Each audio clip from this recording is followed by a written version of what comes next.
श्री शिवाय नमस्तुभ्यम, हर हर महादेव, जय श्री महाकाल। मैं शिवानी पवार आप सभी का मेरे चैनल में बहुत बहुत स्वागत करती हूँ।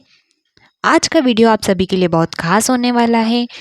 खास इसलिए क्योंकि दीपावली का अवसर आने वाला है और दीपावली से पूर्व आने वाले प्रदोष अर्थात धनतेरस और दीपावली के दिन किए जाने वाले उपायों का सीधा सीधा लाभ आपके खातों में जाता है, अर्थात उसका फल आपको बहुत ही जल्दी प्राप्त हो जाता है।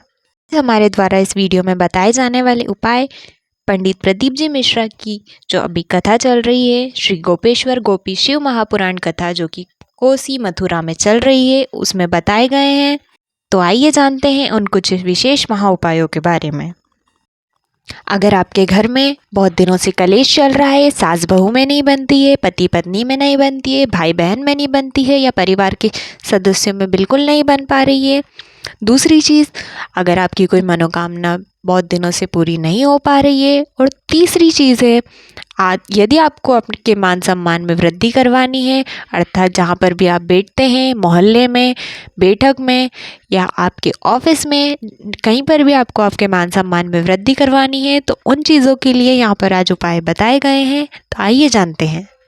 पहले उपाय में गुरुजी द्वारा बताया गया कि अगर आपके मान सम्मान में वृद्धि करना चाहते हैं तो आपको अपनी 3 उंगलियां अर्थात अंगूठे और छोटी उंगली को छोड़कर बीच की 3 उंगलियों से किसी भी चंदन से, चाहे लाल चंदन, पीला चंदन, सफ़ेद चंदन, कोई भी चंदन हो, उस चंदन से शिवलिंग पर त्रिपुंड बनाना है।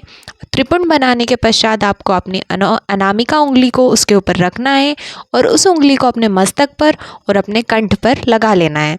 अगर ये उपाय आप प्रतिदिन करना शुरू कर देते हैं तो ये निश्चित है कि आपके मान सम्मान में बहुत ही जल्द वृद्धि होने लग जाएगी। दूसरे उपाय में गुरुजी द्वारा बताया गया कि आपका कोई कोर्ट केस चल रहा है, कोई प्रशासनिक कार्य में बाधा आ रही है, या फिर भाई भाई में झगड़ा हो रहा है, प्रॉपर्टी को लेकर झगड़ा हो रहा है, तो उसके लिए आपको करना ये है कि आपको किसी भी बेल के वृक्ष के नीचे जाना है।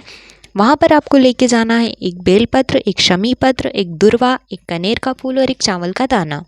बेलपत्र के वृक्ष के नीचे जाकर रंगेश्वर महादेव, चंपेश्वर महादेव, तुंदकेश्वर महादेव, इन तीनों के नाम का स्मरण करके बेलपत्र के वृक्ष के नीचे से ही मिट्टी की एक छोटी गांठ ले लेनी है। उसको ही पार्थिव शिवलिंग मानते हुए वहाँ पर जल चढ़ाकर उसकी पूजा अर्चना करनी है। उसके बाद ये 5 वस्तुएं अर्थात 5 चीज़ें जो आप लेकर गए हैं वो उन्हें अर्पण कर देना है। उसके बाद आपको वहीं पर, चाहे तो वहीं पर उनका विसर्जन कर सकते हैं। विसर्जन के लिए आपको जल डालकर वहीं विसर्जन कर सकते हैं, लेकिन विसर्जन से पहले एक बात का विशेष ध्यान रखना है। विसर्जन से पहले दीप प्रज्वलन अवश्य करें।